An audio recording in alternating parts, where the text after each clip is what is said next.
Last ডেতে আমার মতো অনেকেই অধীর অপেক্ষায় ছিল যে কখন সকাল হবে আর বেরিয়ে পড়বো সল্টলেক স্টেডিয়ামের উদ্দেশ্যে মেসিকে দেখার জন্য।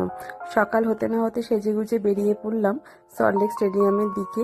আর পৌঁছেই ওখানে যেই দেখা হলো বন্ধু বান্ধবদের সাথে, আমরাও শুরু করে দিলাম ফুল এনজয়। যতক্ষণ মেসি আসছিল না, ওয়েট করতে করতে আমরাও করলাম নাচ গান, ফটো তোলা।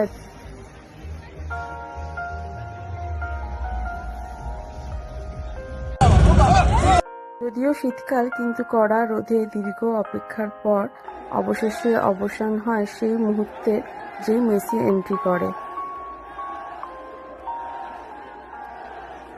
কাল মাঠে গিয়ে এক নতুন অভিজ্ঞতা হলো।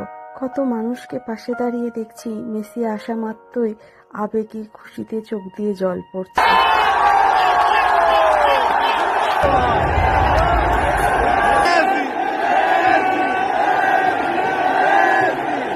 কিছুক্ষণের মধ্যেই দেখলাম মাঠের পরিবেশ পুরো চেঞ্জ।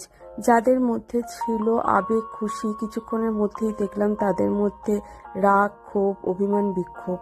আমি কোনো কন্ট্রোভার্সিতে যেতে চাইছি না, কিন্তু আমার বলার বক্তব্য একটাই, যে আমরা কি ছোট হোক বড় হোক কারোর স্বপ্ন নিয়ে চিনিমিনি খেলার অধিকার কি আমাদের আছে সত্যি? আমার পাশে একজন ছিলেন ওখানে, আমি শুনে অবাক যে উনি ওনার নিজের একটি প্রয়োজনীয় সাইকেল বিক্রি করে মাঠে আসা টিকিটের টাকা জোগাড় করে। মানে আমার সত্যি কোনো বলার